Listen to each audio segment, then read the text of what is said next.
Hello guys, welcome back on my YouTube channel. तो आज इस वीडियो के अंदर मैं आपसे कुछ इंपॉर्टेंट चीज़ डिस्कस करूंगा, जो कि है कि मेरे पास जितने भी क्वेश्चंस आए और उन सब क्वेश्चंस के आंसर दूंगा।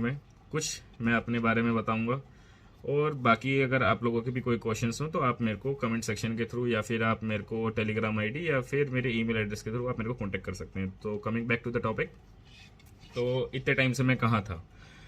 तो एक्चुअली आई वॉज स्ट्रगलिंग। मैं बहुत ज़्यादा डिप्रेस हो गया था। लाइक फरवरी का जो रिज़ल्ट आया था उससे मैं इतना ज़्यादा डिसहार्टेंड हो गया था कि मेरे को प्रिपेयर करने का मन ही नहीं था, कि मैं प्रिपेयर करना ही छोड़ दिया था। आई वॉज लाइक कि भाई नहीं हो पाएगा, कर ही नहीं पाएंगे।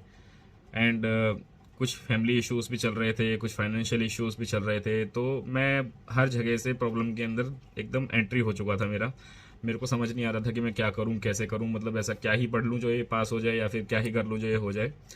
बट फाइनली आई थिंक कि वो फेज जो है मेरा, अब वो थोड़ा सा ओवर होने लगा है और अब मैं थोड़ा सा कम डिप्रेस्ड हूँ। तो इसलिए अब मैं अपना दिसंबर एग्ज़ाम के लिए दोबारा से प्रिपेयर करना शुरू करूँगा।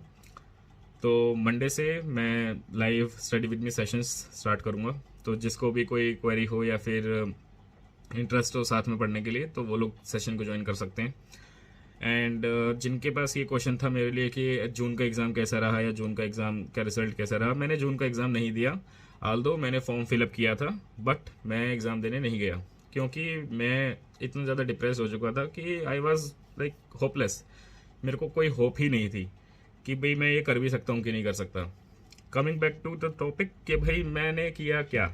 मैंने एग्ज़ाम नहीं दिया, मैंने जून का एग्ज़ाम नहीं दिया। अब वो क्यों नहीं दिया, अब उसका रीज़न तो सिर्फ मतलब लाइक अगर कोई कहेगा कि भाई तुम कर सकते थे या फिर एक बार ट्राई तो करके देते, ऐसे ही रैंडमली जाके कुछ भी मार्क कर आते, तो वो मेरा मतलब है ही नहीं कि मतलब मेरे से वो हो ही नहीं पाती है वो चीज़। अगर तुम किसी चीज़ के लिए प्रिपेयर ही नहीं हो तो तुम उस चीज़ के लिए मतलब कैसे कैसे कर लोगे तुम वो चीज़। तो मेरे हिसाब से अगर आप किसी चीज़ को प्रिपेयर कर रहे हो और उसके लिए आप 100% श्योर नहीं हो, ठीक है, तो मुझे नहीं लगता कि आप वो चीज़ करोगे। मैं तो पर्सनली नहीं कर पाता हूँ। तो इसीलिए मैंने जून का एग्ज़ाम जो था स्किप कर दिया, even after filling up the form. Rest, अगर और किसी भी इंसान को कोई भी रिगार्डिंग के लिए हेल्प चाहिए कि लाइक कैसे स्टार्ट करना है या फिर क्या नहीं करना है, तो वो कांटेक्ट कर सकते हैं। बाकी अभी जब मैं अपनी जर्नी दोबारा से स्टार्ट करूँगा तो मेरे को दोबारा से ज़ीरो से स्टार्ट करना पड़ेगा, क्योंकि ऑफ कोर्स मैं 6 to 7 मंथ्स से मैं किताब के बिल्कुल पास नहीं गया। लाइक किताब से मेरे को एकदम एलर्जी टाइप सी हो गई थी कि भाई कैसे करना है, क्यों ही करना है, मेरा मन ही नहीं कर रहा है टाइप से।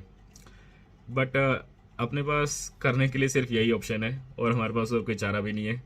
ऐसा तो नहीं है कि भाई कोई हमारे लिए मतलब रेड कारपेट बिछा देगा कि आओ राजा साहब आपको करना पड़ेगा टाइप से, तो कोई नहीं आएगा। तो जो भी प्रॉब्लम है या फिर जो भी डिप्रेशन से हम स्ट्रगल कर रहे हैं, उन चीज़ को हमें खुद ही हैंडल करना पड़ेगा। और ये सारी चीज़ एक ही चीज़ से सॉल्व होंगी, जब हम ये एग्ज़ाम क्लियर कर लेंगे, बाय हुक और बाय क्रुक, ठीक है। तो मैं आप सबको भी यही सलाह दूंगा कि जिनको भी थोड़ी सी हिम्मत टूट रही हो वो मेरी वीडियो देखें, और मेरी वीडियो देखने के बाद कम से कम ये समझ लें कि भाई सब लोग, हम जितने भी लोग हैं, हम सब लोग इस चीज़ में एक साथ हैं। ऐसा नहीं है कि कोई मतलब बहुत ज़्यादा आगे चला गया है तो वो टाइमलाइन मैच नहीं हो पा रहा है, ऐसा नहीं है। हम हर किसी का एक टाइम होता है। अभी हमारा टाइम नहीं आया होगा जब भी हमारा कुछ नहीं हुआ है, बट अगर हम गिव अप नहीं करेंगे तो वो टाइम हम जल्दी ला सकते हैं। हम जो मतलब टाइमलाइन से पीछे चल रहे हैं ना, वो टाइमलाइन को हम थोड़ा सा स्पीड अप कर सकते हैं। बट अगर हम हार मान जाएंगे तो बिल्कुल भी वो टाइमलाइन मैच नहीं होगी। 6 साल की डिग्री बेकार हो जाएगी, कचरे में चली जाएगी अगर हमने कुछ नहीं किया, ठीक है। तो मेरा आप सबके लिए भी यही सजेशन है एंड रिकमेंडेशन है कि जैसे भी करें, जो भी करें, थोड़ा सा करके अपने आप को मोटिवेटेड रखें। एंड पढ़ाई के लिए अपने आप को कुछ ना कुछ करो, बिठा दो बस। चाहे 15 मिनट बैठो, 1 घंटा बैठो, पूरे दिन में चाहे 4 घंटे पढ़ाई करो, मगर करो, कुछ तो करो। साइकेट्री समझ नहीं आ रही, सर्जरी करो। सर्जरी समझ नहीं आ रही, ऑप्शन गाइनी करो। ऑप्शन गाइनी समझ नहीं आ रही, मेडिसिन करो। कुछ भी करो, जो करना है वो करो, मगर अपने पर डे के अंदर एटलीस्ट 4 से 5 या 8-9 घंटे जितने मतलब दे सकते हो। ऐसा नहीं है कि जबरदस्ती अपने को प्रेशर करे ही जा रहे हो, करे ही जा रहे हो। जितना कर सकते हो एटलीस्ट उतना करना स्टार्ट करो। आप उतना करना स्टार्ट करोगे, हैबिट बन जाएगी। जब ये हैबिट बन जाएगी ना, तो इस हैबिट की पावर बहुत ज़्यादा होती है। इस हैबिट से आप सारी चीज़ कर पाओगे। अभी अगर आपको 1 घंटा बैठने में भी स्ट्रगल हो रहा है, तो फिर आप देखोगे कि धीरे धीरे 1-1 घंटा करते करते कभी आप 2 घंटे होना शुरू हो गए, 3 घंटे शुरू होना हो गए, मतलब आपका टाइम लाइन जो है ना वो इंक्रीज होना शुरू हो जाएगा कि आप कितना ज़्यादा टाइम तक आप कंटिन्यूसली पढ़ पा रहे हो। ठीक है, तो ये लास्ट में मैं तो बस यही बोलूँगा कि जैसे अब मेरे को भी ज़ीरो से स्टार्ट करना है, मेरे लिए भी बहुत मुश्किल होगा क्योंकि मैं 6-7 महीने से नहीं पढ़ा है। तो लेट्स सी, दिसंबर के लिए आई एम होपिंग, देखते हैं क्या रहता है। मेरे को भी ज़ीरो से स्टार्ट करना है मंडे से, तो hoping for the best. And मैं आप लोगों को भी यही बोलूँगा, keep it up and don't give up.